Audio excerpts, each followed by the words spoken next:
فاتحة.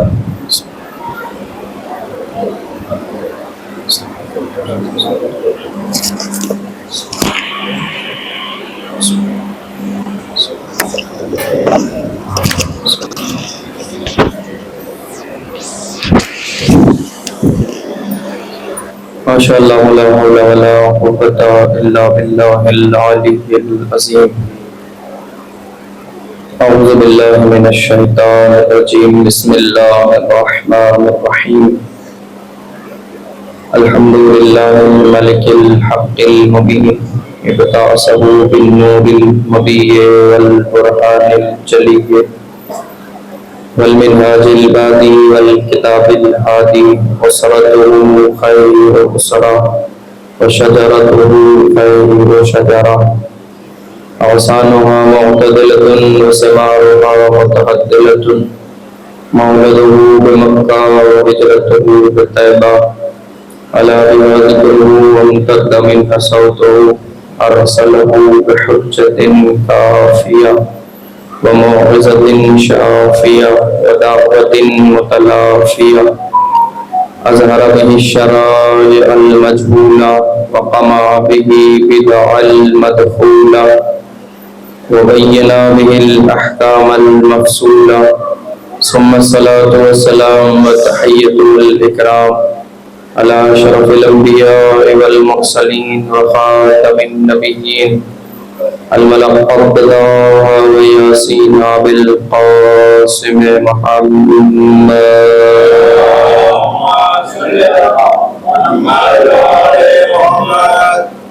وعلى أهل بيته الطيبين الطاهرين المعصومين المظلومين المنتخبين المنتجبين الهداة المهديين واللعنة الدائمة الباقية على أعدائهم أجمعين من ليلنا هذا إلى قيام يوم الدين آمين يا رب العالمين. أما بعد فقد قال رسول الله صلى الله عليه وآله من مات ولم يعرف إمام زمانه مات ميتة جاهلية. صلوات پڑھ لیجیے محمد وعلیہ.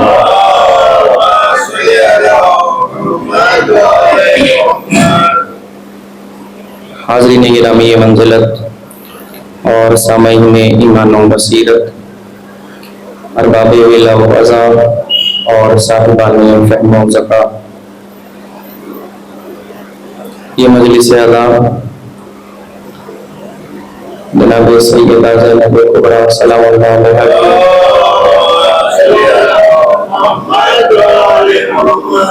شب یعنی شہادت کے عنوان سے ہے، اور میں کوشش کروں گا کہ اپنی پوری گفتگو میں میری زبان سے نکلا ہوا ہر لفظ بی بی کی دہلیز پر پڑے ہوئے درد کے ذروں کو مودت کا کعبہ سمجھ کے ان کا طواف کرتا رہے. مگر جناب زینب کے فضائل پڑھنا آسان نہیں ہے میرے لیے تذکرہ کرنا. بس ایک جملہ کہہ رہا ہوں اور یہیں سے مجلس شروع ہو جائے گی، اور آپ مجھے بول کے بتاتے رہیے گا کہ آپ بھی مجلس ہی میں بیٹھے ہیں. جناب زینب کا تذکرہ کرنا آسان نہیں ہے. جناب زینب کی فضیلت بیان کرنے کے لیے انسان کو کم سے کم سید سجاد ہونا پڑتا ہے، تب جا کے جناب زینب کی عظمت بیان ہوگی. یا یوں کہوں کہ اگر زبان اللہ کی ہو اور لہجہ توحید کا ہو تب جا کے عظمت زینب سمجھ میں آتی ہے. اب جتنے آپ بیدار ہیں، میں ایک اور جملہ عرض کر رہا ہوں، اب سنبھال لیجئے گا، قدر کیجئے گا کہ شہزادی کس عظیم بی بی کا نام ہے. زینب اس حدیث کو کہتے ہیں جسے 5 قرآنوں نے مل کے پالا ہے. جناب زینب کی پوری زندگی سرداریوں کے سائے میں گزری ہے، اور وہ تمام ہستیاں کہ جو اللہ کی بارگاہ میں نیک اور مقدس تھیں، بہت ساری کتابیں شہزادی کے عنوان پہ لکھی گئی ہیں. تاریخ انسانیت کی وہ آسمان فراز شخصیت ہے جناب زینب کے، جن کے بارے میں بس مسلمانوں ہی نے نہیں بلکہ غیر مسلم دانشوروں نے بھی بہت کچھ لکھا ہے. اور آپ سن کے تعجب ہوگا آپ کو، ایک غیر مسلم دانشور جناب زینب کی عظمت بیان کرتے ہوئے لکھتا ہے کہ الاسلام نبوی الحدوث و حسینی البقاء والعاشورہ حسینی الحدوث و زینبی البقاء. وہ غیر مسلم دانشور کہتا ہے کہ معجزہ اسلام کو پیغمبر گرامی اسلام لے کے اس دنیا میں آئے، لیکن اس اسلام کو حیات حسین ابن علی نے بخشی. مگر پھر وہ عالم آگے بڑھ کے کہتا ہے اسی اسلام کو جسے حسین ابن علی نے حیات بخشی، یعنی اسلام جو لائے وہ رسول، جو بچائے وہ حسین. پھر آگے بڑھ کے کہتے ہیں کہ عاشورہ جو برپا کرے اسے حسین کہتے ہیں، جو حسینیت کو بچا لے جائے اسے زینب کہا جاتا ہے. جو حسینیت کو بچا کے لے جائے وہ زینب کبریٰ ہے. اس کے بعد اور آگے بڑھیے، صاحب الخصائص الزینبیہ جناب زینب کی عظمت لکھتے ہوئے تحریر فرماتے ہیں، جملہ بہت عظیم ہے، اور اگر میں جو بول رہا ہوں میرا عقیدہ آپ کے عقیدوں سے ملے تو اپنی آواز میری آواز سے ملائیے گا. صاحب الخصائص الزینبیہ فرماتے ہیں جناب زینب کی عظمت لکھتے ہوئے کہ لوگ مجھ سے کہتے ہیں کہ زینب کی فضیلتیں بیان کروں، میں زینب کی عظمت میں کیا لکھوں؟ اگر زینب کو سمجھنا ہے تو بس اتنا سمجھو، انہا ناد علی الوجودی، کہ ناد علی کو جب وجود ملتا ہے تو زینب بنتی ہے. ناد علی کو جب وجود ملتا ہے تو زینب بنتی ہے، یعنی ناد علی وجودی کو زینب کہتے ہیں. اس کا مطلب یہ ہے کہ ناد علی کے دو وجود ہیں، ایک کو علی کہتے ہیں، ایک کو زینب کہتے ہیں، مگر دونوں میں فرق یہ ہے کہ جب نعت علی نبی کی زبان سے نکلے تو اس کا وجود علی بنتا ہے، جب نعت علی حسین کی زبان سے نکلے تو وہ زینب کہلاتی ہے.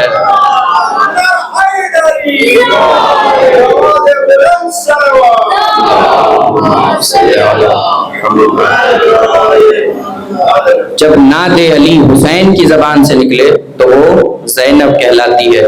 پھر آگے فرماتے ہیں کہ جناب زینب کے مرتبے کو اگر سمجھنا ہے تو اتنا سمجھو کہ مقامھا فی الاسلام کا مقام سورۃ الجہد والاخلاص. صاحب الخصائص الزینبیہ فرماتے ہیں کہ زینب کا اسلام میں وہی مقام ہے کہ جو قرآن میں سورہ جہد اور سورہ اخلاص کا ہے. سورہ جہد یعنی سورہ کافرون اور سورہ اخلاص یعنی سورہ توحید آپ سب جانتے ہیں. سورہ جہد یعنی سورہ کافرون، قل یا ایھا الکافرون لا اعبد ما تعبدون، اور سورہ اخلاص یعنی قل هو اللہ احد اللہ الصمد. پھر صاحب کتاب الخصائص الزینبیہ کہتے ہیں کہ زینب کا اسلام میں وہ مقام ہے جو قرآن میں سورہ کافرون اور سورہ توحید کا ہے. پھر آگے بڑھ کے فرماتے ہیں اس سے بات یہ سمجھ میں آتی ہے کہ سورہ کافرون، سورہ توحید کیا ہے؟ سورہ توحید اللہ کے دشمنوں کے لیے تولا، اللہ کے دوستوں کے لیے تولا ہے، اور سورہ کافرون اللہ کے دشمنوں پہ تبرہ ہے. پھر فرماتے ہیں یہی مقام اسلام میں زینب کا ہے. زینب بھی حسینیوں کے لیے تولا ہے، یزیدیوں پہ تبرہ ہے. زینب بھی حسینیوں کے لیے تولا اور یزیدیوں پہ تبرہ ہے. میں نے ابھی عرض کیا کہ بہت سارے لوگوں نے کہ جن کا تعلق اسلام سے بھی نہیں ہے انہوں نے بھی جناب زینب کے بارے میں لکھا، اور وہ افراد کے جن کا تعلق اسلام سے تو ہے لیکن مکتب امامیہ سے نہیں ہے انہوں نے بھی جناب زینب کی شخصیت کے بارے میں بہت کچھ لکھا. ایک مصنفہ ہے جن کا نام ہے ڈاکٹر عائشہ، وہ ہمارے مکتب کی نہیں ہے مگر انہوں نے ایک کتاب لکھی ہے جس کا نام ہے سیدات، یعنی خاندان اہل بیت میں پائی جانے والی نمایاں شخصیتیں جو خواتین ہیں ان کا تذکرہ لکھا. وہاں انہوں نے ایک بڑا خوبصورت جملہ جناب زینب کے لیے لکھا. اگر آپ تک بات پہنچ گئی تو خدا کی قسم آج معراج آپ کو فضائل کی ہوگی. وہ فرماتی ہیں جناب زینب کی عظمت لکھتے ہوئے کہ میں سیدہ زینب کی عظمت میں کیا لکھوں؟ اگر سمجھنا ہے تو اتنا سمجھو، انہا خلیصۃ الفضائل، کہ فضیلتوں کے نچوڑ کو زینب کہا جاتا ہے. فضیلتوں کے نچوڑ کو زینب کہتے ہیں. انہا خلیصۃ الفضائل، کہ فضیلتوں کے نچوڑ کو زینب کہا جاتا ہے. اس گھرانے سے بی بی کا تعلق ہے کہ جس میں ہر فرد صاحب فضیلت ہے، یعنی بتانا یہ چاہا کہ نبی صاحب فضیلت ہیں، فاطمہ با عظمت ہیں، علی با عظمت ہیں، حسن صاحب فضیلت ہیں، حسین صاحب فضیلت ہیں، اور ان سب کی فضیلتوں کے نچوڑ کو زینب کہا جاتا ہے. ان سب کی فضیلتیں جب یکجا ہوتی ہیں تو زینب بنتی ہیں. پھر وہ فرماتی ہیں کہ اگر یہ دیکھنا ہو کہ زینب اہل بیت کی فضیلتوں کا نچوڑ کس طرح ہے تو وہ کہتی ہیں کہ کربلا سے کوفہ اور کوفہ سے لے کے شام تک زینب کا سفر دیکھو، سمجھ میں آئے گا کہ زینب اہل بیت کی فضیلتوں کا نچوڑ کیسے ہیں۔ وہ اس لیے کہ اسی سفر میں زینب کہیں رسول کے کردار میں نظر آتی ہیں، کہیں علی کے کردار میں نظر آتی ہیں، کہیں ماں فاطمہ کے کردار میں نظر آتی ہیں، کہیں بھائی حسن کے کردار میں نظر آتی ہیں، اور کہیں کہیں مظہر ذات خدا بن جاتی ہیں۔ جناب زینب کا اگر سفر دیکھیں گے، اب آپ کے ذہنوں میں سوال پیدا ہو رہا ہوگا کہ اس سفر میں کہاں کہاں حسن کا کردار، کہاں کہاں زینب ماں کے کردار میں ہے، کہاں کہاں زینب علی کے کردار میں ہے۔ جب زینب بھائی کی لاش پہ اپنے بھتیجے کو تسلی دے رہی ہیں تو یہ بھائی حسن کا کردار ہے۔ جب زینب خیمے سے نکل کے دربار میں جا رہی ہیں یہ ماں فاطمہ کا کردار ہے۔ جب زینب دربار میں کھڑی ہو کے آیتیں سنا رہی ہیں یہ اپنے نانا کا کردار ہے۔ اور جب علی کے لہجے میں خطبہ دے رہی ہیں تو مظہر ذات خدا بن گئی ہے۔ ایک صلوات پڑھیے محمد و آل محمد۔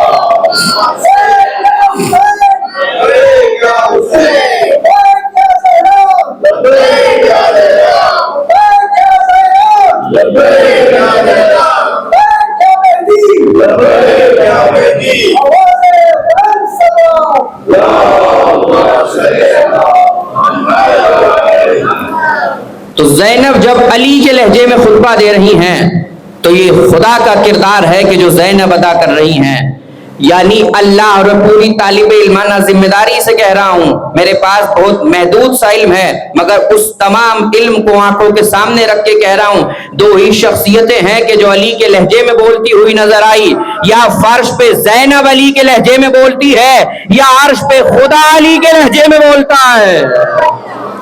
زینب علی کے لہجے کی وارث ہے۔ جب نکلی گھر میں آئی دربار میں تو کیوں آئی؟ اچھا یہ اہل بیت کا خاندان ایسا ہے، ماں گھر سے نکل کے میدان میں آتی ہے تو باپ کی صداقت کو بچا لے جاتی ہے، اور بیٹی خیمے سے نکل کے دربار میں آتی ہے تو بھائی کی شہادت کو بچا کے لے جاتی ہے۔ زینب ہر ایک موقع پہ الگ الگ کردار میں نظر آتی ہیں، اور سب سے بڑا کارنامہ جو بی بی کا ہے یہ کربلا واقع ہوئی۔ اب میں آپ کو وہ تاریخ سنانے جا رہا ہوں کہ اسے اپنے ذہنوں میں محفوظ کر لیجئے گا۔ جناب زینب نے جو کام کیا ہے، خدا کی قسم یزید نے دربار میں بلا کے جناب زینب کو اپنی موت کا مقدمہ بنا لیا ہے۔ یزید اگر بس اہل بیت کو قتل کرنے کے بعد کربلا میں، حسین کا سر کاٹنے کے بعد، لاشوں کو پامال کرنے کے بعد، خیموں کو جلانے کے بعد اہل حرم کو مدینہ بھیج دیتا اور اپنے سپاہیوں کو دربار میں بلا لیتا تو آج کی تاریخوں میں یزید فاتح اعظم کہلاتا۔ آج کی تاریخوں میں، آج کی ہسٹری میں اور آج کے بیانات میں، آج کے لوگوں کے ذہنوں میں یزید فاتح اعظم بن جاتا۔ لیکن یزید سے غلطی یہ ہوئی کہ یزید نے کٹے ہوئے سروں کے ساتھ ساتھ کھلے ہوئے سروں کو بھی اپنے دربار میں بلا لیا۔ زینب دربار یزید میں یزید کی موت کا سامان بن کے آئی، اور یزید نے زینب کو اپنے دربار میں بلا کے اپنی قبر کو اپنے ہاتھوں سے کھود لیا۔ معاملہ یہ تھا کہ حسین ابن علی جب قتل ہوئے، اب یہاں سے تھوڑی سی تمہید سناؤں گا، اور اس تاریخ کو جو میں بتا رہا ہوں ایک ایک لفظ کو موتی بنا کے اپنے ذہن میں پرو لیجئے گا۔ جب جناب امام حسین شہید ہو گئے تو اس وقت تاریخ میں ایک انقلاب برپا ہے، زمانے میں ایک بہت بڑا آدمی مارا گیا ہے۔ کیا ہوا؟ ہر آدمی کے ذہن میں یہ سوال ہے کہ حسین مدینے سے نکلے تھے، کہاں گئے؟ بصرے والوں کے ذہنوں میں یہ سوال کہ کربلا کی جنگ کیسی ہوئی؟ یمن کے لوگ ہیں تو ان کے ذہنوں میں یہ سوال کہ کربلا میں کیا ہوا؟ کوفے کے لوگ ہیں، شام کے لوگ ہیں، تمام دنیا کے جتنے بھی افراد تھے کہ جن کا تعلق مملکت اسلامی سے ہوا کرتا تھا، ان کے ذہنوں میں یہ سوال تھا کہ کربلا میں ہوا کیا، کیسی جنگ ہوئی، کون جیتا، کون ہارا، کیا معاملہ ہوا؟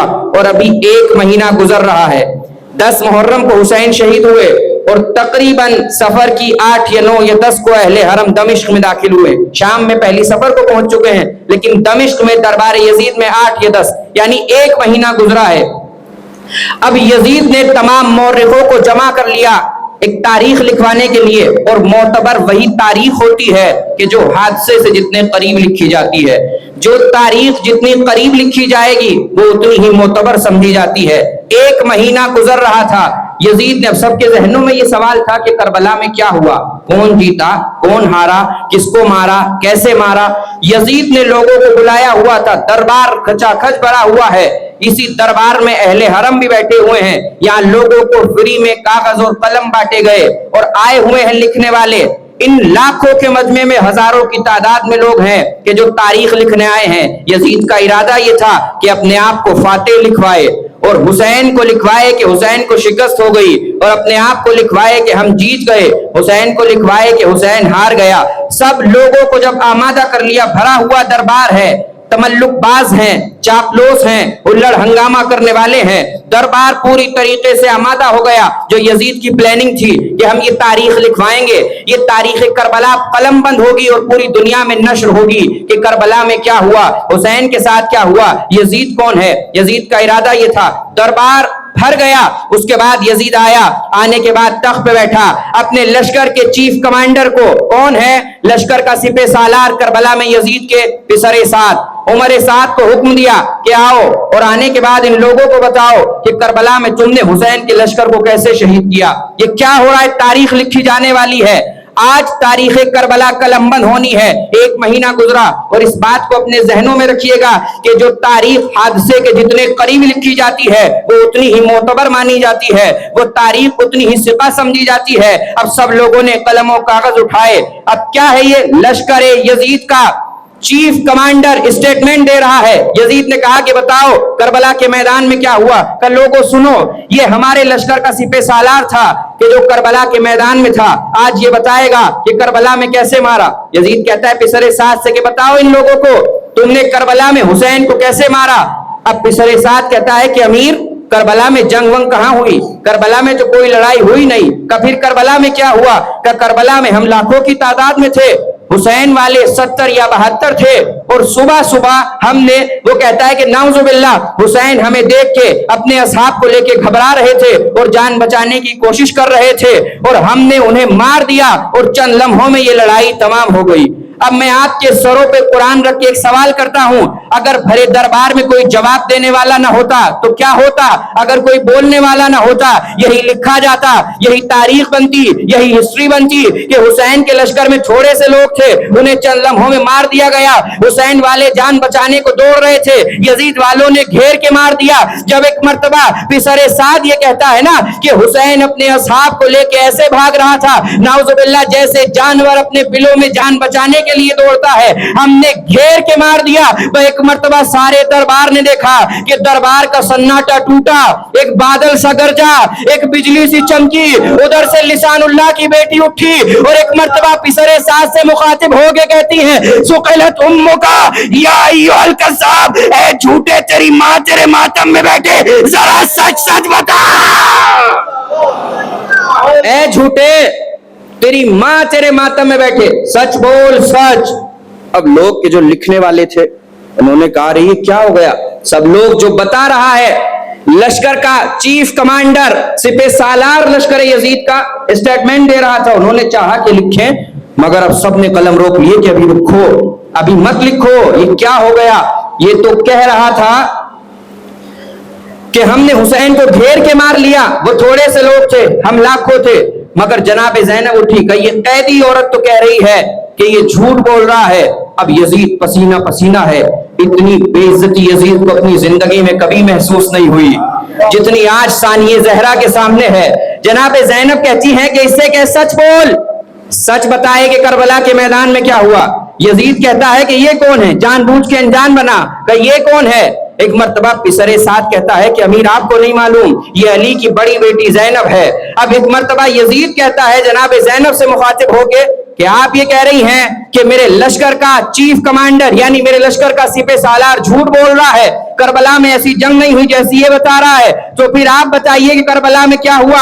اب اگر میں پورے 1-2 گھنٹے بھی مجلس پڑھوں, اس سے بڑا فضائل کا جملہ شاید میں آپ کو نہ سنا پاؤں. جناب زینب کی عظمت کو سلام کیجئے گا. جناب زینب کہتی ہے یزید یہ تیرا کمانڈر جھوٹ بول رہا ہے. یزید کہتا ہے تو آپ بتائیے سچ کیا ہے, کربلا میں کیسی جنگ ہوئی. جناب زینب کہتی ہے تیرا چیف کمانڈر کہہ رہا ہے کہ ہم لاکھوں کی تعداد میں تھے, حسین والے 70-72 تھے, ہم نے گھیر کے مار دیا. پھر اس سے یہ تو پوچھ جب یہ لاکھوں کی تعداد میں تھے انعام لینے کے لیے چند کیوں آئے ہیں, وہ لاکھوں کہاں گئے.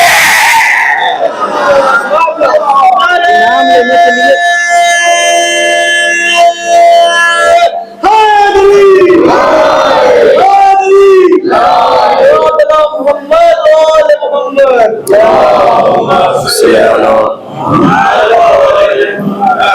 کہ یزید اس سے پوچھ تو صحیح, یہ کہہ رہا ہے کہ ہم لاکھوں کی تعداد میں تھے, پھر یہ انعام لینے کے لیے چند لوگ کیوں آئے ہیں, وہ لاکھوں کا لشکر کیا ہوا. اب یزید کیا کہے, یزید بھی چپ ہے, لشکر کا سپہ سالار بھی چپ ہے. اب جناب زینب اس سے بڑا جملہ جناب زینب کا سنیے. جناب زینب نے جو خطاب کیا, پھر جناب زینب یزید سے کہتی ہیں یزید تجھے کیا پتا, تو تو یہاں بیٹھا ہوا ہے, کربلا میں جنگ کیسے ہوئی, کیسی لڑائی ہوئی یہ ہم تجھے بتائیں گے. یزید کہتا ہے آپ نہیں بتائیں گی, یہ ہمارے لشکر کا چیف کمانڈر بتائے گا, ہمارے لشکر کا سپہ سالار بتائے گا, اور ہم دنیا والوں کو بتائیں گے کہ کربلا میں جنگ کیسی ہوئی, کربلا میں کون جیتا کون ہارا. جناب زینب ایک عورت ہے, ایک بادشاہ سے مخاطب ہے, یہ تصویر اپنے ذہنوں میں رکھیے گا. جناب زینب اٹھ کے کہتی ہے یزید تجھے کیا پتا کربلا میں کیسی لڑائی ہوئی, اس لیے کہ تو چھپ کے اپنے گھر میں بیٹھا تھا, میرا بھائی میدان میں تھا. تو تو اپنے گھر میں چھپ کے بیٹھا ہے, میرا بھائی تھا جو میدان میں لڑ رہا تھا, ہمارے گھر والے تھے کہ جو میدان میں تھے. اور یزید نے کیا کیا, یہ جو اہل بیت کو لے کے آئے ہیں نا کربلا سے لے کے چلے کوفہ, کوفے سے لے کے عراق, وہاں سے موصل, وہاں سے بالابر, وہاں سے حلب فلسطین, اور اس کے بعد شام میں پہنچے ہیں. تمام شہروں سے جو گھوم کے آئے ہیں یہ ہمارے آل محمد ہیں. خدا کی قسم انہیں سمجھیے, لوگ ان کی طرف پتھر مارتے ہیں مگر جب ان کے پاس پتھر آتا ہے تو پھول بن جاتا ہے. یہ آل محمد ہے. جس چیز کو یزید نے آل محمد کے لیے ذلت بنایا تھا اسی چیز کو جناب زینب نے عزت بنا دیا. انہیں گھما پھرا کے کہاں سے لائے ہیں, کربلا سے کوفہ لے کے آئے, وہاں سے پھر حلب لے کے آئے, موصل, بالابر, فلسطین, تمام شہروں میں گھمایا گیا. یزید گھما کیوں رہا تھا, اس لیے کہ وہ یہ چاہ رہا تھا کہ ہمارا روب و دبدبہ قائم ہو جائے, لوگوں پہ ہماری ہیبت طاری ہو جائے, لوگوں کے دلوں میں ہمارا خوف بیٹھ جائے, اور لوگوں کو یہ پتا چل جائے کہ جنہیں اسیر کیا گیا انہیں یزید نے اسیر کیا. مگر جناب زینب نے کیا کارنامہ کیا, اسی بات کو جناب زینب نے اپنا امتیاز بنا دیا. اور جناب زینب کہتی ہے او یزید تیرا چیف کمانڈر کہہ رہا ہے کہ میرا بھائی اپنے اصحاب کو لے کے اپنی جان بچانے کے لیے دوڑ رہا تھا, تجھے کیا پتا کہ کربلا میں کیسی جنگ ہوئی. ہم تمام علاقے گھوم کے آ رہے ہیں, جا کے دیکھ, ہم سارے بازار گھوم کے آ رہے ہیں, جا کوفہ اور شام کے بازاروں میں جا کے دیکھ, ایک بھی گھر ایسا نہیں ہے جس میں رونے والے یا رونے والیاں اپنے گھر والوں کا, اپنے عزیزوں کا ماتم نہ کر رہی ہو. ایسی جنگ میرے عباس نے لڑی ہے.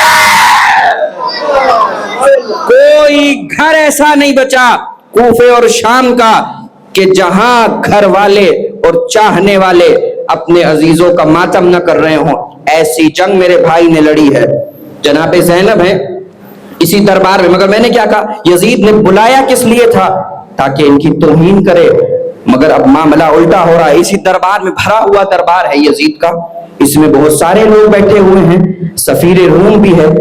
وہ سوال کر لیا کہ یہ کون ہے, جب دیکھا کہ خاتون رسیوں میں اسیر ہے اور اس کے بعد یزید سے کلام کر رہی ہیں, اور یہ جو کلام جناب زینب کر رہی ہیں نا, جناب زینب نے خود کہا کہ یزید آئیے وقت کی بات ہے, ورنہ میں تجھے بات کرنے کے قابل بھی نہیں سمجھتی کہ آج میں تجھ سے مخاطب ہوں, یہ وقت کی بات ہے. اب سفیر روم نے دیکھا کہ ایک خاتون ایک بادشاہ سے ایسے کلام کر رہی ہے جس کے ہاتھوں میں رسیاں بندھی ہوئی ہیں. سفیر روم کہتا ہے کہ یہ ہے کون؟ یزید کہتا ہے کہ ایک باغی تھا جسے میں نے قتل کر دیا, یہ اس کی بہن ہے. پھر یہ سنا, اب ایک مرتبہ پھر علی کے لہجے میں زینب بولی اور یزید کو ڈانٹ کے کہتی ہے او یزید تو کہہ رہا ہے کہ باغی تھا تو نے اسے قتل کر دیا مگر میں دیکھ رہی ہوں تیرا نام لینے والا کوئی نہیں ہے. میرے بھائی کا تذکرہ زمینوں میں بھی ہو رہا ہے آسمانوں میں بھی ہو رہا ہے. تیرا نام لینے والا اس دنیا میں کوئی نہیں ہے مگر میرے بھائی کا ذکر زمین والے بھی کر رہے ہیں آسمان والے بھی کر رہے ہیں. صاحب کتاب کہتے ہیں کہ ہو سکتا ہے زینب کے اسی جملے کا اثر ہے کہ آج پوری کائنات میں دیکھیے اتنے یزید کے نام پہ جینے والے نہیں ملتے جتنے حسین کے نام پہ مرنے والے ملتے ہیں. ایک صلوات پڑھیے محمد و آل محمد.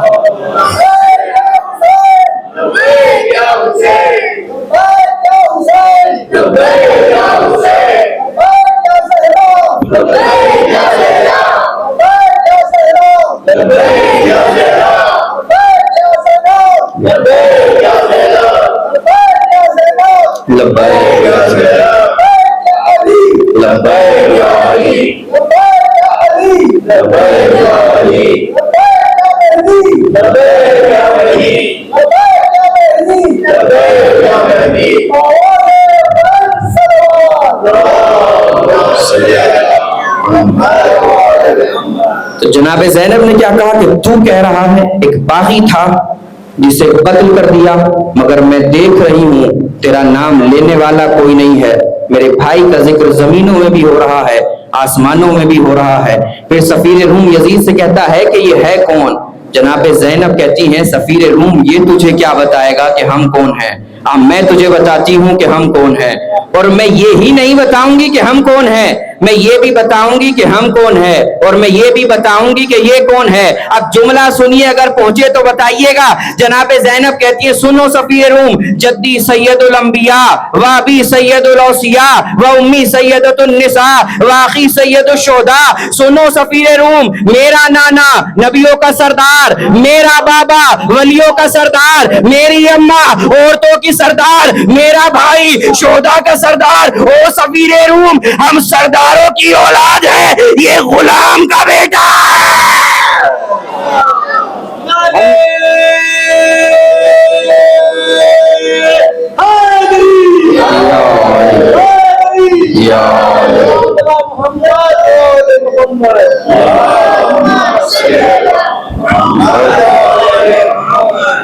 ہم سرداروں کی اولاد ہیں. 3 مقام ایسے ہیں کہ جہاں خاندان بنو ہاشم کے لوگوں نے خاندان بنو امیہ کے لوگوں کو غلام کہا ہے. ایک پیغمبر اسلام نے سب سے پہلے فتح مکہ کے موقع پہ ابو سفیان کو کہا تھا کہ یہ آزاد کردہ غلام کا بیٹا ہے. پھر دوسرے موقع پہ امیر المومنین نے حاکم شام کو کہا تھا کہ طلقاء کا بیٹا مہاجروں کے برابر ہو سکتا ہے. امیر المومنین کا یہ خط نہج البلاغہ میں آج بھی موجود ہے اور سید رضی فرماتے ہیں کہ مجھے علی کے خطوں میں سب سے اچھا خط یہی لگتا ہے. جب شام کے حاکم نے شام کے حاکم تو آپ سمجھ رہے ہیں نام سے ہاں میں امیر اور غریب فقیر کچھ کہنے کا اسے قائل نہیں ہوں آپ سمجھئے اس کی. اور میں بار بار کہتا رہتا ہوں ہر نام لینے کی ضرورت نہیں ہے بعض نام زبان کا ذائقہ بگاڑ دیتے ہیں. تو امیر المومنین کو خط لکھا تھا شام کے حاکم نے کہ بیٹھ کے فیصلہ کر لیتے ہیں لڑنے جھگڑنے کی کیا بات ہے. میں بھی بڑے گھر کا ہوں آپ بھی بڑے گھر کے آدمی ہیں ہم دونوں کے خاندان ایک ہیں ہم دونوں کا بیک گراؤنڈ ایک جیسا ہے میں آپ کی طرح ہوں آپ میری طرح ہیں لڑنے کا کیا فائدہ. امیر المومنین نے اسے خط لکھا نہج البلاغہ میں موجود ہے. امیر المومنین نے اسے جواب دیا کہ خبردار اپنے خاندان کو میرے خاندان سے نہ ملانا تیرا خاندان اور ہے میرا خاندان اور ہے. امیر المومنین نے 4 جملے لکھے کہ تیرا خاندان اور میرا خاندان اور کا وہ کیسے. امیر المومنین نے کہا سن من النبی و منکم المکذب اس لیے کہ نبی میرے خاندان میں جھٹلانے والا تیرے خاندان میں نبی میرے خاندان میں جھٹلانے والا تیرے خاندان میں. پھر امیر المومنین نے لکھا اپنے خاندان کو میرے خاندان سے نہ ملانا منا اسد اللہ الغالب ومنکم اسد الالاف. ارے اللہ کے شیر میرے خاندان میں جنگوں کے بھگوڑے تیرے خاندان.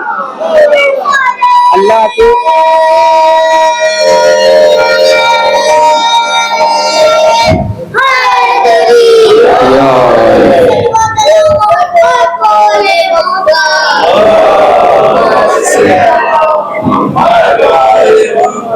مولانا مولا نے 4 جملے کہے، کیا؟ من النبی و منکم المکذب، نبی میرے خاندان میں اور نبی کو جھٹلانے والا تیرے خاندان میں، من اسد اللہ الغالب، اللہ کے شیر میرے خاندان میں، پھر آگے امیر المومنین نے لکھا من سید الشباب اہل الجنہ و منکم صبیۃ النار، میرا تیرا خاندان برابر کیسے ہو جائے گا؟ اس لیے کہ جنت کے جوانوں کے سردار میرے خاندان میں، جہنم کے بچے تیرے خاندان میں۔ پھر آگے امیر المومنین نے ایک اور جملہ لکھا، مولا فرماتے تیرا میرا خاندان برابر نہیں ہے، اس لیے کہ من سیدۃ النساء العالمین ومنکم حمالۃ الحطب، اس لیے کہ عورتوں کی سردار میرے خاندان میں، ابو لہب کی بیوی تیرے خاندان میں، عورتوں کی، دنیا کی عورتوں کی سردار من سیدۃ النساء العالمین، یہ علی کے جملے۔ پھر وہاں مولا نے کہا کہ تو اور میں برابر نہیں ہو سکتے، اس لیے کہ غلام کا بیٹا مہاجر کے برابر کب سے ہو جائے گا؟ یہ دوسرا موقع تھا۔ تیسرا موقع وہ تھا کہ جب جناب زینب نے دربار یزید میں یزید کو کہا تھا کہ یہ ہمارے آزاد کردہ غلام کا بیٹا ہے۔ اب یہ سب لوگ جب ماجرا دیکھ رہے ہیں تو کیا ہو رہا ہے؟ حالات متغیر ہو رہے ہیں، اب لوگ پریشان ہیں، یہ کون ہے جنہیں قتل کر دیا، یہ کیا معاملہ ہے، یہ تو کچھ اور بتا رہا ہے، یہاں کچھ اور ہو رہا ہے۔ سفیر روم کہتا ہے کہ یہ حسین کو مارا کیوں گیا؟ کہ اس لیے مارا کہ یہ میرا اختیار نہیں مانتا تھا، میرے اختیار کو تسلیم نہیں کرتا تھا۔ جناب زینب نے پھر کہا کہ یزید کیا تیرا اختیار ہے؟ کہاں میرے پاس بہت اختیار ہے، اور تیرا بھائی حسین میرے اختیار کو نہیں مانتا تھا۔ جناب زینب کہتی ہیں یزید چل اپنا اختیار آج دکھا دے۔ جناب زینب کہتی ہیں یزید میں تجھ سے بات کرنا چاہتی ہوں، یہ تیرے دربار میں روشن دانوں سے ہوا آ رہی ہے، اس سے آوازیں پیدا ہو رہی ہیں، یہ ہوا روک کے دکھا۔ وہ کہتا ہے کہ میں کیسے روکوں؟ کہ پھر اختیار کی بات کیوں کرتا ہے؟ کہ تیرے اسی دربار میں گھوڑوں پہ گھوڑے سوار اور سپاہی بیٹھے ہوئے ہیں، یہ گھوڑا کبھی زمین سے قدم اٹھا رہا ہے، کبھی زمین پہ رکھ رہا ہے، اس سے آواز پیدا ہو رہی ہے، ذرا ان گھوڑے کے قدموں کی آواز کو روک کے دکھا۔ کہ میں نہیں روک سکتا۔ جناب زینب کہتی ہے کہاں ہے تیرا اختیار؟ پھر جناب زینب کہتی ہیں جو اونٹ کھڑے ہوئے ہیں ان کی گردنوں میں جو گھنٹیاں ہیں ان سے آواز پیدا ہو رہی ہے، مجھے تجھ سے بات کرنے میں تکلیف ہو رہی ہے، ان آوازوں کو خاموش کر کے دکھا۔ یزید کہتا ہے میں نہیں خاموش کر سکتا۔ جناب زینب نے ایک مرتبہ، اب شیخ مفید علیہ الرحمہ لکھتے ہیں کہ اشارہ کیا ہاتھ سے صاحب ولایت تکوینی کی بیٹی نے اور کہا اس کو تو فسکنت الہوا وخرست الفضا وسکنت الاجلاس فی اعناق الابل۔ شیخ مفید کہتے ہیں جیسے علی کی بیٹی نے اشارہ کیا روشن دانوں سے آنے والی ہوا رک گئی، ہوا خاموش ہو گئی۔ جس گھوڑے نے پیر اٹھایا تھا اس نے زمین پہ نہیں رکھا، جس نے رکھا تھا اس نے اٹھایا نہیں، جس کی آنکھ کھلی ہوئی تھی اس کی بند نہیں ہوئی، جس کی بند تھی اس کی آنکھ کھلی نہیں، ایک لمحے کے لیے موت طاری ہو گئی۔ یزید سے جناب زینب کہتی ہے او یزید ذرا دیکھ کے بتا قیدی تو ہے یا قیدی تو ہے یا ہم ہیں؟ شیخ مفید نے وہاں ایک جملہ اور لکھا کہ جو جناب زینب نے اشارہ کر کے کہا نا اس کو تو، اور اس کے بعد فسکنت الہوا، روشن دانوں سے آنے والی ہوا بھی رک گئی۔ یہ کیوں ہوا؟ تو شیخ مفید کہتے ہیں کانت فی ذالک الوقت نائبۃ الامامہ، اس لیے کہ زینب اس وقت امامت کی نائبہ تھی۔ جناب زینب کے القابات بے شمار ہیں۔ آیت اللہ مامقانی نے ایک کتاب لکھی ہے خصائص الزینبیہ، وہاں بہت سارے القاب جناب زینب کے لکھے ہیں انہوں نے، جن میں سے ایک لقب جناب زینب کا امینۃ الامامہ بھی ہے، یعنی امامت کی امینہ کو زینب کہا جاتا ہے۔ اللہ جس کے پاس امامت جیسی امانت رکھوائے اس بی بی کو زینب کہتے ہیں۔ ایک لقب بی بی کا ہے سر ابیہا، اپنے باپ کا راز۔ ماں کا لقب ہے ام ابیہا اور بیٹی کا لقب ہے سر ابیہا۔ تو جناب زینب نے جب سفیر روم نے کہا کہ یہ کون ہے، کہ میرے اختیار کو نہیں مانتا تھا اس لیے انہیں قتل کر دیا۔ جناب زینب نے کہا یزید کو، اب یہ تو تاریخ بھی ششدر ہے، تاریخ خود حیران ہے کہ یہ قیدی بن کے آئے ہیں یا قیدی بنانے آئے ہیں۔ اب جناب زینب نے جب سفیر روم اور یہ بات چیت ہو رہی تھی جناب زینب کے درمیان، اسی وقت لوگوں نے کہا کہ اب تعارف کرائیے. وہاں بلیغ خطبہ پڑھا جناب زینب نے, وہ خطبہ بہت طویل ہے. جناب زینب نے اپنے شجرے کا تعارف کرایا, اپنے خاندان کا تعارف کرایا, اور اس کے بعد آوازیں اٹھنے لگی کہ آپ ہیں کون؟ فرمایا ہم مختلف الملائکہ ہم ہیں, فرشتے ہمارے گھر آیا جایا کرتے ہیں. آیتیں جس گھر میں نازل ہوئی ہیں وہ گھر ہمارا ہے, اور جہاں شراب پی جاتی ہے وہ اس کا گھر ہے. جہاں سے نبی مبعوث ہوتے ہیں وہ میرا گھر ہے. فاطمہ زہرا میری ماں ہے. جس عورت کی دولت سے اسلام پھیلا ہے وہ خدیجہ ہماری نانی ہے. ابو طالب جنہوں نے اسلام کی حفاظت کی ہے وہ ہمارے جد ہیں. شریعت جہاں اتری ہے وہ ہمارا گھر ہے. قرآن جہاں نازل ہوا ہے وہ ہمارا گھر ہے. شریعت میرے نانا کی ہے, دین ہمارا ہے, پیغام ہم نے پہنچایا ہے. اب سارے مجمع سے آوازیں اٹھنے لگی, دین زینب کا نام, شریعت زینب کا نام, قرآن زینب کا نام, کعبہ زینب کا نام, قبلہ زینب کا نام. اب زینب نے ایک قدم پیچھے ہٹایا, سید سجاد کو آگے کیا. لوگوں مجھے پہچان گئے, اب اسے بھی پہچانو, یہ تمہارا امام ہے. امام وقت سید سجاد ہے جو بھرے دربار میں امام کی امامت کا اعلان کرائے اور امام کی شناخت کرائیں, وہ جناب زینب ہیں. ابتدائی جملے میں نے کیا عرض کیا تھا؟ ایک مصنفہ نے ایک جملہ لکھا جناب زینب کے لیے, انہا خلیصۃ الفضائل, کہ فضیلتوں کا نچوڑ ہے جناب زینب. اس گھرانے کی تمام افراد ایسے ہیں کہ فضیلتیں جن کا طواف کر رہی ہیں, مگر ان تمام کے نچوڑ کو, خلیصے کو اور خلاصے کو زینب کہا جاتا ہے.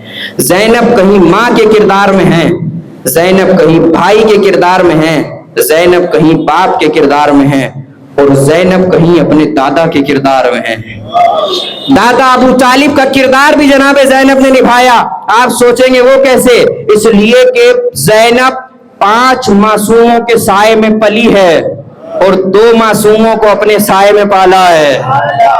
5 معصوموں کے سائے میں پلی ہے زینب اور 2 معصوموں کو اپنے سائے میں پالا ہے زینب نے. بھائی 2 ہی معصوموں کو ابو طالب نے پالا اور 2 ہی معصوموں کو زینب نے پالا. کس کس کو زینب نے پالا؟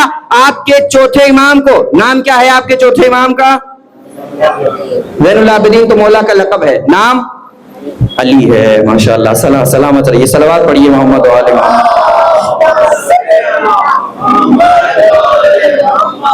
یہ مولا حسین کا خود فرمان ہے. مولا کا نام کیا ہے؟ علی ہے. مولا حسین کا خود فرمان ہے. سارے جتنے بھی بیٹے ہیں نا مولا حسین کے, سب کے نام علی ہیں.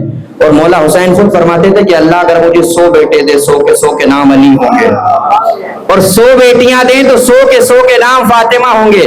حسین کی ساری بیٹیوں کے نام علی ہیں اور سارے بیٹوں کے نام علی ہیں, ساری بیٹیوں کے نام فاطمہ ہیں. جب جناب علی اصغر کی ولادت ہوئی تو ایک شخص, مولا چونکہ امام حسین جب بھی بچہ پیدا ہوتا ہے تو نام علی رکھتے ہیں, تو ایک شخص مروان سے ملا.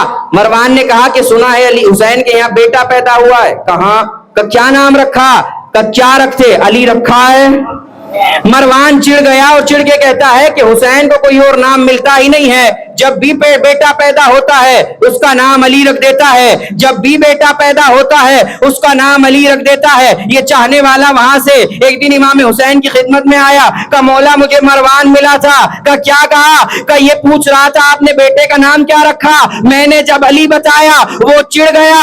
امام حسین مسکرا کے کہتے اللہم لا نمت لکا, خدا بدکار ماں کے بیٹے پہ لعنت کرے, خدا بدکار ماں کے بیٹے پہ لعنت کرے. بھائی مروان چڑا تھا علی کے نام سے, لیجئے حسین نے فتویٰ دے دیا جو بھی جب بھی علی کے نام سے چڑ جائے سمجھو بدکار ماں کا بیٹا. جو بھی جہاں بھی علی کے نام سے چڑھے گا سمجھو بدکار ماں کا بیٹا ہے. تو مولا کا نام کیا ہے آپ کے چوتھے امام کا نام؟ علی. علی. جب امام زین العابدین ابن زیاد کے دربار میں پہنچے ہیں نا تو کھڑے ہوئے تھے, پہلے کوفے میں پہنچے, ابن زیاد کا دربار, لعین شخص. تو مولا سجاد کھڑے تھے تو پوچھتا ہے یہ کون ہے؟ تو کسی نے کہا کہ یہ علی ہے, حسین کا بیٹا.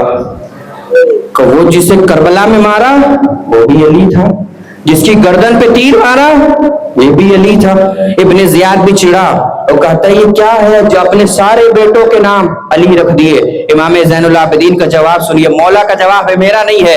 امام زین العابدین نے ابن زیاد کی آنکھوں میں آنکھیں ڈالی اور کہا ابن زیاد سن, میرے باپ کو اپنے باپ سے بڑی محبت تھی، اس لیے میرے باپ نے میرا نام اپنے باپ کے نام پہ رکھا۔ او ابن زیاد، تو بھی اپنے بیٹے کا نام اپنے باپ کے نام پہ رکھتا اگر تجھے پتا ہوتا تیرا باپ کون تھا۔ تو بھی اپنے بیٹوں کے نام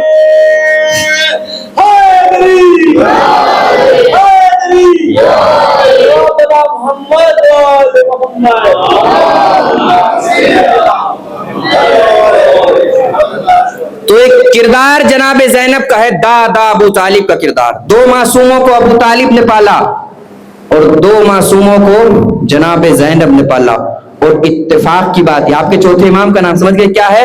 علی، اور 5ویں امام کا نام محمد، کیا ہے؟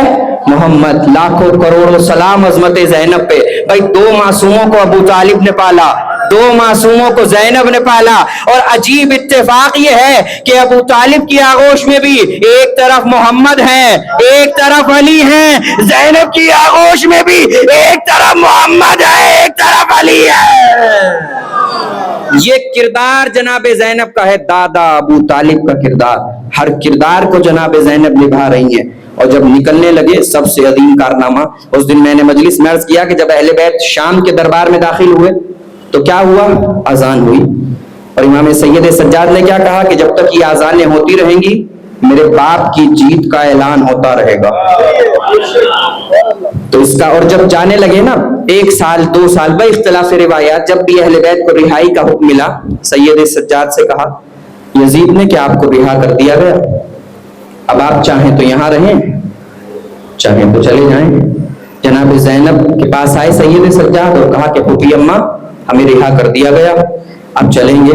جناب زینب نے کہا کہ ابھی نہیں جائیں گے، ابھی تو ظلم کے جسم میں جو بچی ہوئی سانسیں ہیں انہیں بھی اکھاڑ کے جانا ہے۔ پھوپھی اماں اب کیا ہوگا؟ کیسے نہیں جائیں گے؟ یزید کی شکست کا مکمل اعلان کر کے جائیں گے۔ کب؟ وہ کیسے؟ کہ یہاں فرش عزا بچھے گا، حسین کی مجلس ہوگی، حسین کا ماتم ہوگا۔ یعنی 2 باتیں ہو گئی، میرے جوانوں یہ رہے میرے بندھے ہوئے ہاتھ، اب یہ پیغام میرا نہیں ہے اہل بیت کا ہے۔ داخل کب ہوئے؟ آذان پہ۔ آپ کے امام نے کیا کہا؟ آذان ہے میرے باپ کی جیت کا اعلان، اور زینب کیا کہہ رہی ہیں؟ مجلس ہے یزیدیت کی شکست کا اعلان۔ یعنی نماز حسینیت کی جیت کا اعلان اور مجلس یزیدیت کی شکست کا اعلان۔ تو اے میرے جوانوں، اب اگر یہ بتانا ہو حسین جیت گئے تو مسجدوں میں چلے جانا، اگر یہ بتانا ہو یزید ہار گیا تو مجلسوں میں آ جانا۔ صلوات پڑھیے محمد والے۔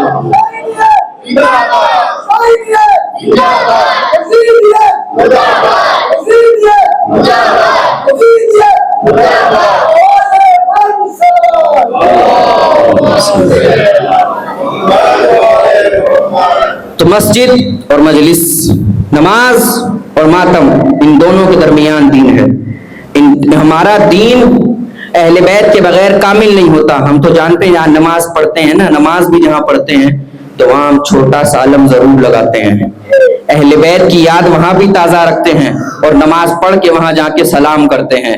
یا مسجد سے نکلتے ہیں تو ادا خانے میں، یہ رسم ہمارے یہاں بہت پرانی ہے، جب مسجد سے نکلتے ہیں تو ادا خانے میں آ کے سلام کرتے ہیں۔ لوگ سوچتے ہیں کہ یہ کیا کرتے ہیں؟ ہم نماز پڑھتے ہیں اور آ کے ادا خانے میں سلام کر کے بتاتے ہیں کہ نماز پڑھنا ہماری ذمہ داری ہے، قبول کرانا اہل بیت کی ذمہ داری ہے۔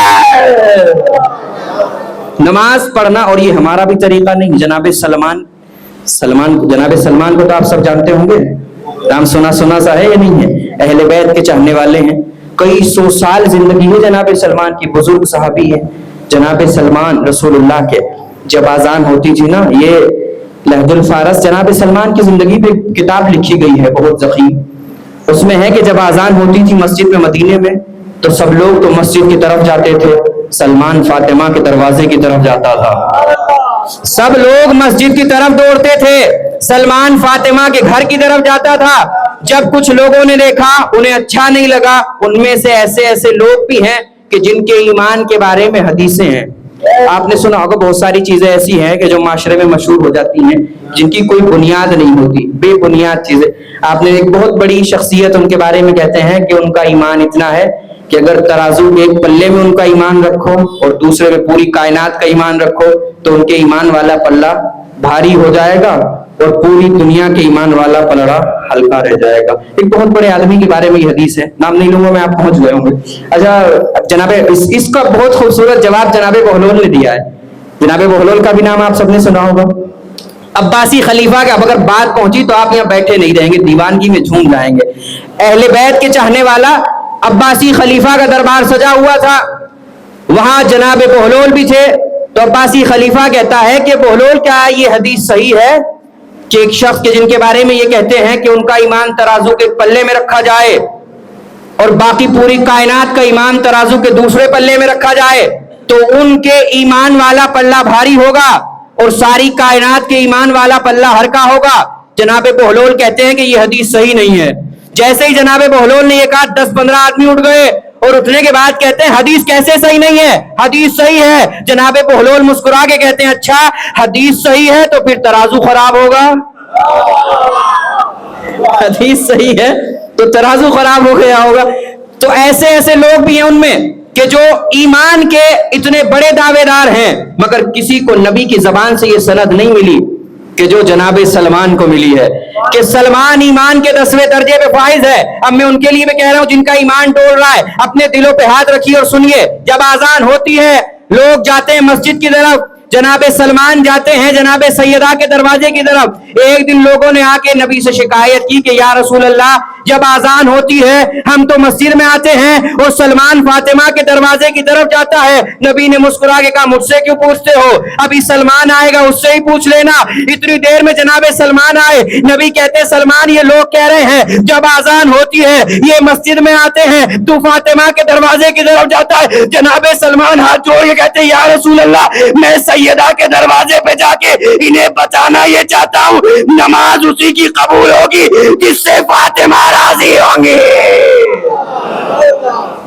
نماز اسی کی قبول ہے جس سے اہل بیت راضی ہیں، جس سے سیدہ راضی ہیں. تو نماز کوئی نماز قابل قبول نہیں ہے جب تک دل میں اہل بیت کی ولایت نہ ہو، جب تک اہل بیت کی ولایت نہ ہو، چاہنے والے نہ ہوں اہل بیت کے، محبت نہ ہو.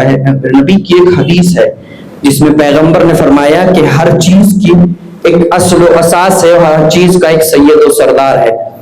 یہ طویل حدیث ہے کہ جب امیر المومنین کی ولایت کا اعلان کر کے نبی غدیر سے پلٹے نا تو ایک شخص بدو حج پہ نہیں پہنچا تھا، وہ اس نے بھی سنا کہ غدیر میں اعلان ہوا ہے علی کی ولایت کا، تو وہ امیر المومنین نبی کے پاس آیا اور کہا کہ آپ نے علی کی ولایت کا اعلان کیا ہے اور آپ نے اپنی طرف سے کیا، یہ کیسے کیا؟ بہت طولانی حدیث ہے. بعد میں پیغمبر نے ایک جملہ کہا کہ سنو ہر چیز میں اللہ نے ایک سید و سردار بنایا ہے. نبی کہتے ہیں جیسے کتابیں ہیں ان کتابوں میں سید و سردار قرآن ہے، اسی طرح مہینے ہیں ان مہینوں میں سید و سردار رمضان ہے.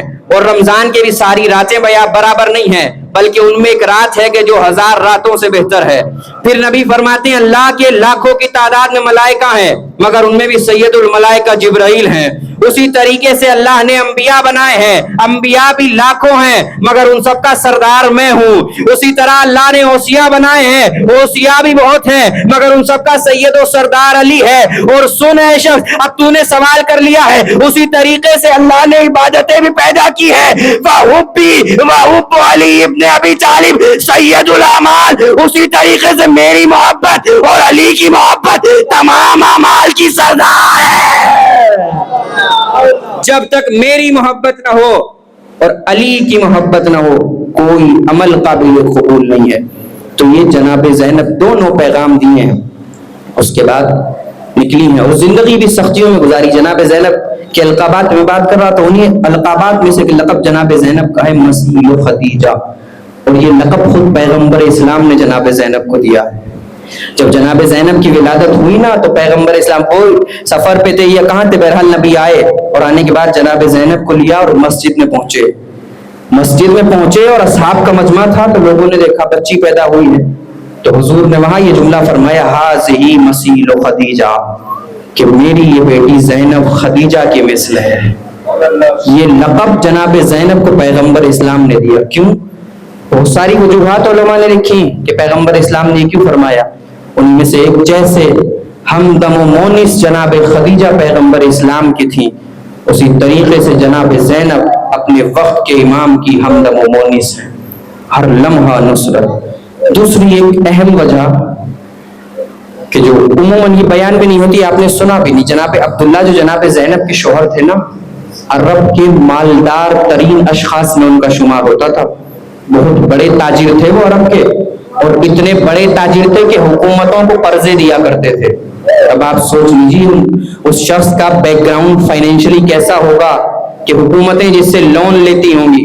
اتنے بڑے تاجر تھے وہ کہ شام، اور شام کے بارے میں جو جناب زینب کا وہاں مزار بنا ہوا ہے، بہت بڑا قبرستان بھی آپ جاتے ہوں گے جہاں اہل بیت کے گھرانے کچھ افراد کی قبور ہیں، وہاں بہت ملکیت تھی جناب عبداللہ کی شام میں.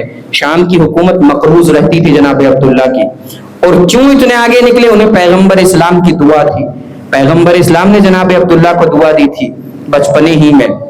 وہ ایک لمبی داستان ہے. تو جناب زینب کی زندگی بھی جناب خدیجہ کی زندگی سے بہت ملتی ہوئی ہے. جناب خدیجہ کی زندگی دو طرح کی ہے. ایک پیغمبر اسلام کی شریک حیات بننے سے پہلے کی زندگی ہے. وہ کیسی زندگی؟ آسائش کی. سنتے تو ہیں ملکۃ العرب تھی جناب خدیجہ. یہ ٹائٹل ملکۃ العرب کا بہت بڑا ہے.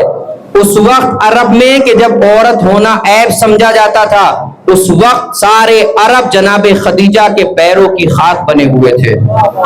سارے مرد جناب خدیجہ عظمتوں کے اس بالیدہ اور اس کوہ پہ جا کے جناب خدیجہ نمایاں نظر آ رہی تھی. زندگی ایسی تھی اس وقت. علماء نے لکھا، روضۃ الاحباب، روضۃ الصفائل سنت کی کتابوں میں بھی ہے کہ دنیا کی ساری مارکیٹوں میں نا اس وقت 80% سے زیادہ مال جناب خدیجہ کا ہوتا تھا، باقی 20% میں ساری دنیا رہتی تھی. اتنی بڑی تاجرہ تھی عرب کی. تو اس کے بعد زندگی ایک تو یہ ہے عیش و عشرت کی زندگی ہے. اس کے بعد جب پیغمبر اسلام کی زوجیت میں آئی تو کیا ہوا؟ فاقے بھی کیے، شیب ابی طالب میں رہی، اسی لباس میں دفن کی گئی جو لباس انہوں نے پہنا ہوا تھا. یعنی دو حصے جناب خدیجہ کی زندگی کے. بالکل اسی طرح جناب زینب کی زندگی ہے. جب اپنے شوہر کے گھر میں ہے نا، مکمل آسائش ہے جناب زینب کے پاس، اس لیے کہ جناب عبداللہ امیر و کبیر شخصیت ہیں عرب کی. مکمل آسائش ہے جناب زینب کے گھر میں، اپنے شوہر کے گھر میں.